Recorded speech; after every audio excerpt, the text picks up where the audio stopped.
Just চেয়ারে বসতাম আর হচ্ছে কান্না করতাম, কোনোভাবে আমি কনসেন্ট্রেট করতে পারতেছিলাম না। মানে এই যে এতদিন ধরে যে পরিশ্রম করলাম, এতদিন ধরে পরিশ্রম করার পরে আমার কাছে মনে হলো আমি সব কিছু ভুলে যাচ্ছি, আমি সব কিছু কিছুই পারতেছি না।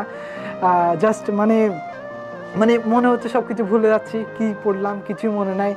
আবার হঠাৎ করে মানে যখন মানে চিন্তা করলাম যে এতদিন ধরে যদি আমি চান্স না পাই, আপনাদেরকে বেশ কষ্ট দিয়ে দিয়েছি, বেশ কষ্ট দিয়েছি।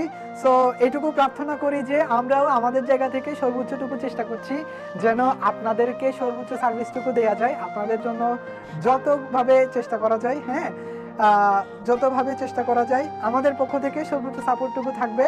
কিন্তু কথা হলো আপনাদেরকে শেষ পর্যন্ত লেগে থাকতে হবে। একটা শর্ত, সেটা হলো আমার অ্যাডমিশন টেস্টের আগ পর্যন্ত, আমার অ্যাডমিশন টেস্টের আগ পর্যন্ত আপনাকে হচ্ছে কি করতে হবে, অ্যাডমিশন টেস্টের আগ পর্যন্ত আপনাকে লেগে থাকতে হবে।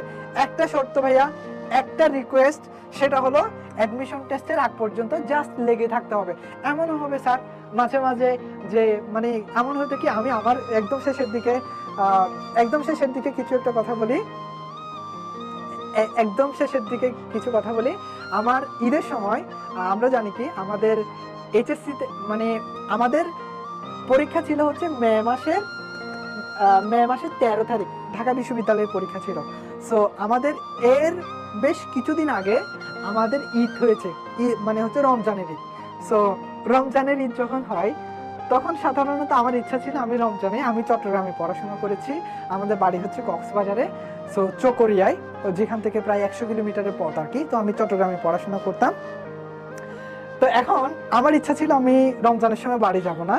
তখন আমরা থাকতাম হচ্ছে 5th ফ্লোরে, 5ম তলায়, মানে চট্টগ্রামে যেখানে থাকতাম আর কি।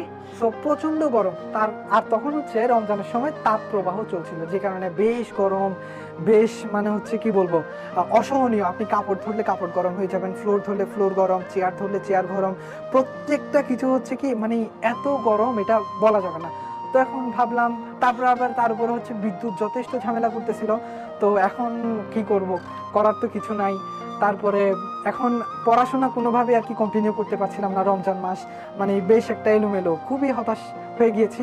সো ইচ্ছা ছিল হচ্ছে রমজানে, ইচ্ছা ছিল ঈদের সময় বাড়িতে যাবো না, যেহেতু ঈদের বেশ কয়েকদিন পরে হচ্ছে আমার ঢাকা ইউনিভার্সিটি অ্যাডমিশন টেস্ট।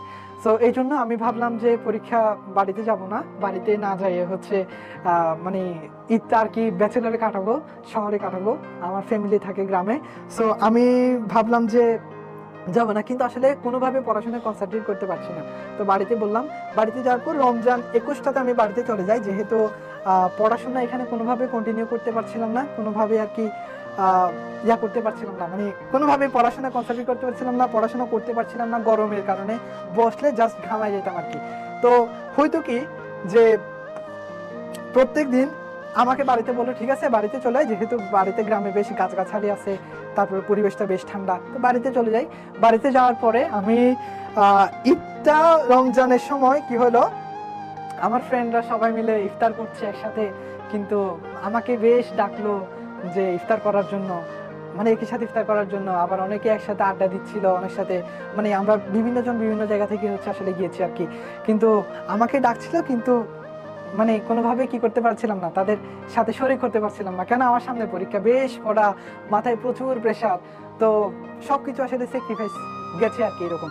তারপরে কোনো মতে ঈদটা কাটাইলাম। ঈদটা কাটানোর পরে ঈদের পরদিনই আমি চট্টগ্রাম চলে আসি।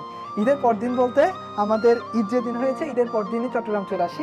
বাসায় কেউ ছিল না, পুরো বিল্ডিং বলতে গেলে খালি। আমরা থাকতাম 5 তলায়, 2 তলায় বাড়িওয়ালা থাকতো। তো মানে একা আর কি, একা রান্না করে খেয়েছি, প্রায় 5-6 দিন বাসায় কেউ ছিল না। কিন্তু ফ্রেন্ডরা বলছিল যে মানে চলে আসছি কেন হঠাৎ করে। তো তারপরেও আর কি চলে আসছি, জাস্ট শুধুমাত্র এর বেশ কয়েকদিন পরে পরীক্ষা, সময় বলে যাচ্ছে সবকিছুর জায়গা থেকে আসলে মানে একটা আমি যে ইমোশনাল হয়ে গেলাম আর কি বলতে গেলে। সো এই যে ঈদের পর দিনই চলে আসছি, অথচ ফ্রেন্ডরা মিলে কত সুন্দর, স্কুলের ফ্রেন্ডরা বিভিন্ন এলাকা থেকে এলাকায় আসলো, তো সবাই মিলে ঘোরাঘুরি করছে, কিন্তু আমি সবগুলোকে হচ্ছে ট্রেড অফ করে চট্টগ্রাম চলে আসি। তো আসার পরে যেটা হয়েছে সেটা হচ্ছে আমাদের বেশ কয়েকদিন পরে পরীক্ষা ছিল, মানে যে 13 তারিখ পরীক্ষা ছিল আর কি। মাঝখানে এসে এরকম হয়েছে যে আমি কোনোভাবে পড়াটাকে কনসেন্ট্রেট করতে পারছিলাম না। মানে এই যে এতদিন ধরে যে পরিশ্রম করলাম, এতদিন ধরে পরিশ্রম করার পরে আমার কাছে মনে হলো আমি সবকিছু ভুলে যাচ্ছি, আমি সবকিছু কিছুই পারতেছি না। জাস্ট মানে মানে মনে হচ্ছে সবকিছু ভুলে যাচ্ছি, কি পড়লাম কিছুই মনে নাই। জাস্ট চেয়ারে বসতাম আর হচ্ছে কান্না করতাম, কোনোভাবে আমি কনসেন্ট্রেট করতে পারতেছিলাম না। তারপরে হচ্ছে এইভাবে প্রায় 3-4 দিন গেছে, কোনোভাবেই আমি পড়াশোনা করতে পারছি না। সো পড়াশোনা আবার হঠাৎ করে মানে যখন মানে চিন্তা করলাম যে এতদিন ধরে যদি আমি চান্স না পাই তাহলে কি হবে, এতদিন ধরে যে পরিশ্রম করলাম, এরকম একটা আর কি বেশ ভয় ছিল। তবে মানে এটা সত্য যে আমি আমার শেষ পর্যন্ত আমি আমার যতটুকু ক্যাপাসিটি, মানে আমি যেভাবেই পারি আমার টাইমকে যথেষ্ট ইউটিলাইজ করার চেষ্টা করেছি। তার মধ্য দিয়ে মাঝে মাঝে হতাশ হয়ে যেতাম, আমার দ্বারা কি সম্ভব, আমি যেটা পড়ছি সেটা ভুলে যাচ্ছি। সো এরকম আসলে মনে হবে যে আমি যেটা পড়ছি সেটা ভুলে যাচ্ছি। রিভিশনের মধ্যে রাখতে হবে পড়াটাকে, পড়াটাকে হচ্ছে একটা আনন্দের মধ্য দিয়ে আপনি কেন পড়ছেন এই জিনিসটাকে হচ্ছে এনজয় করে পড়তে হবে। হ্যাঁ, যখন আপনি মানে পড়াশোনাটা করতেছেন মিনিংলেসলি, যখন পড়াশোনা করবেন যে আমার চান্স, মানে আমি যে এই যে বিশ্ববিদ্যালয়ে আমার চান্স পাবো বা আমি অ্যাডমিশনের জন্য পড়ছি, অ্যাডমিশনে যে যদি চান্স পান তাহলে আপনার কী ধরনের ইতিবাচক যে পরিবর্তন আসবে, আপনি কেন আসলে ইউনিভার্সিটি ভর্তি হতে চান, এটা আগে আসলে ফিল করবেন। ফিল করে তারপরে আসলে আলটিমেটলি কী করবেন, নিজেকে একটু জাস্ট ঠান্ডা মাথায় চিন্তা করে তারপর নিজেকে একটু কুলভাবে মানে ভেবে তারপরে হচ্ছে নিজেকে মানে আমি একদম একটা নিজের মধ্যে একটা জেদ নিয়ে তারপরে হচ্ছে পড়াশোনা শুরু করবেন। বাট একটা শর্ত, সেটা হচ্ছে আপনাকে শেষ পর্যন্ত লেগে থাকতে হবে।